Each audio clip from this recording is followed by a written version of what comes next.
Boa noite, senhores. Mais um vídeo desse canal. Hoje nós vamos começar com o tema Estoicismo é Cope.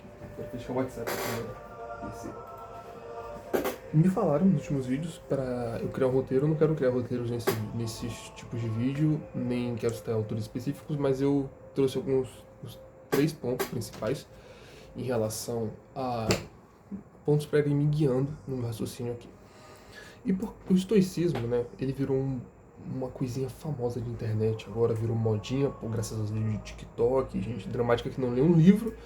Eu também não li muita coisa sobre estoicismo, não vou mentir, eu li 2 livros do Sêneca e um do Marco Aurélio, eu nunca li um estoico clássico da Grécia.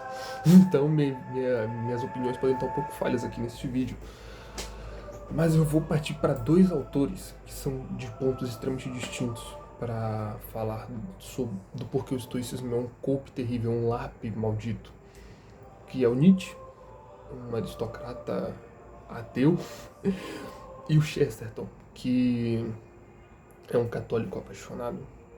Então, vamos lá. O primeiro ponto que eu queria falar, que eu já falei entre os vídeos, é a questão de que a gente vive em um mundo de desordem. E por isso nós sofremos.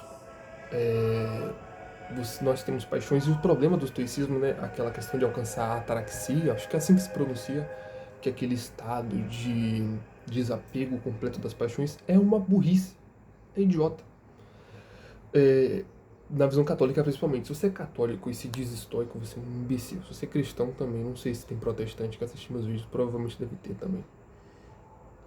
Porque o nosso Deus é um Deus apaixonado. O nosso Deus, o Chesterton descreve isso no seu livro Ortodoxia, de que o nosso Deus é como uma criança que todo dia de manhã fala, faz de novo para o sol, e o sol nasce de novo. Todo dia fala, faz de novo para as árvores, e as árvores crescem de novo. Todo dia fala, faz de novo para os passarinhos cantam de novo. O nosso Deus é alegre, ele é apaixonado pela beleza desse mundo, ele é apaixonado por nós e por isso morreu numa cruz para nos salvar. E a questão das paixões é que as paixões não são um problema. O problema é de como você ordena essas paixões. E de como você criar essa apatia, criar esse desapego é extremamente problemático. Se a gente... É uma falta de caridade terrível você ver uma injustiça e não querer praticar nada, ou você está sofrendo uma injustiça e não querer fazer nada, isso daí é coisa de fraco, como Nietzsche mesmo dizia, não é?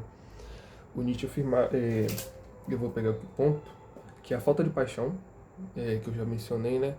E gerado pelo estoicismo, você querer alcançar a apatia e a ataraxia, esse ponto de você, não me apego a nada e aceito o destino. Claro, nós temos que confiar na providência divina, claro, nós não podemos controlar tudo que existe na nossa vida, mas nós cristãos, nós temos essa garantia, nós confiamos na providência, mas nós também somos seres agentes na história. Então, você se tornar um cara apático que não faz nada é egoísmo puro. E também é fraqueza pura. Se você não for cristão, o Nietzsche argumentava, né, de que o estoicismo era moral de escravos. E isso é até engraçado, porque o Sêneca e o Marco Aurélio tinham escravos. Eles eram pessoas extremamente privilegiadas, que viviam uma vida extremamente tranquila. E ficavam larpando de, você tem que desapegar disso, desapegar daquilo e tal. Claro, não estou falando que os estoicos não lutavam, não buscavam algo, não se importavam, só que o estado final do estoicismo é o amor fati, né? essa aceitação, o amor fati do Nietzsche ao contrário, mas essa aceitação total do que acontece com você de forma apática, os problemas do mundo, eu não sou apegado a ele, você tem que se revoltar. Se revolte contra o seu estado de vida, tanto espiritualmente quanto materialmente. Se revolte contra a sua fraqueza física, se revolte contra a sua falta de recursos financeiros, se revolte contra os males espirituais neste mundo e lute, porque essa é a nossa... isso é o que a gente tem que fazer, sabe? O estoicismo é uma tentação do demônio, cara. Você não lutar é tentação demoníaca. Você se assentar na cadeira moral egoísta e fria de não, eu não vou me preocupar com essas coisas, eu não vou me abater. Não. A gente tem que enfrentar. Jesus, ele fala, né, o reino do céu dos violentos. Ele não está falando exatamente de ser agressivo, ele está falando de ter vontade de lutar. Jesus afirma isso várias vezes. Esforçai-vos. O reino dos céus não é para aqueles que estão desapegados desse mundo, como um budista também. É para aqueles que lutam para mudar este mundo, para aqueles que são ativos. São Francisco de Assis, ele passou fome. Tô me ligando. São Francisco de Assis, ele passou fome, passou frio, não tinha onde dormir. Por quê? Porque ele desapegou dos bens materiais no nível estoico? Não.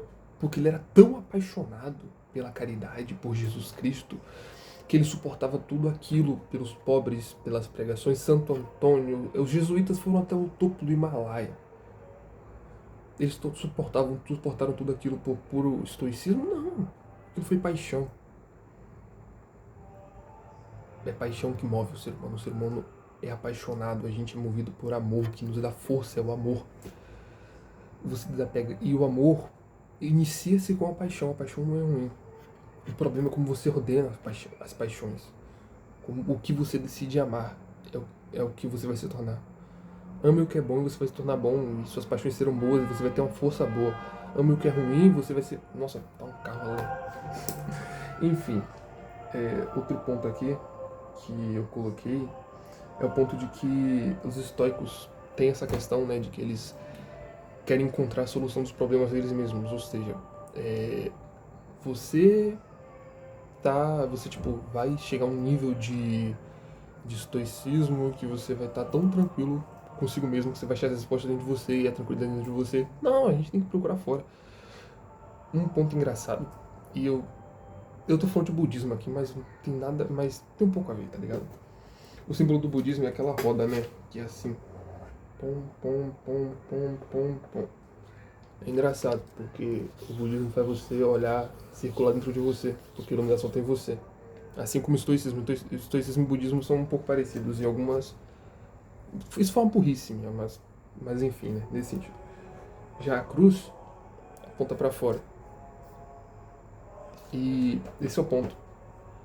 O cristianismo é uma religião que aponta para fora, para os outros, para ação, para força de vontade, tanto de um monge, quanto de um cruzado, quanto de um pregador, quanto de um pai de família. Todas as vocações são voltadas para fora. E outro ponto aqui, pô, que eu tô me esquecendo que eu já mencionei. Sim, o Nietzsche, ele afirmava nessa questão de que o ser humano se afirma pela força. Eu não sou nietzscheano, mas que a gente tem que buscar ser forte, etc. O estoicismo, você ficar desapegado, você não vai querer ser tão forte quanto você poderia ser, você não vai querer ter grandes feitos como você poderia ter. Se, por exemplo, vou dar um exemplo aqui, Aquiles, se Aquiles não quisesse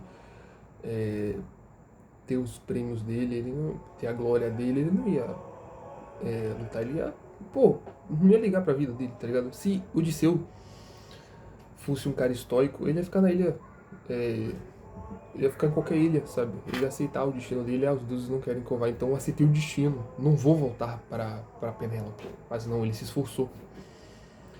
E esse é o principal ponto. Esforçai-vos. Jesus Cristo nos disse, os pagãos antes de Jesus falavam isso. E se o mundo hoje tenta fazer com que você ache que ser apaixonado é ruim, não escute o mundo. Se apaixone pelo que é bom, se apaixone pelo que é certo. Boa noite a todos, e é isso.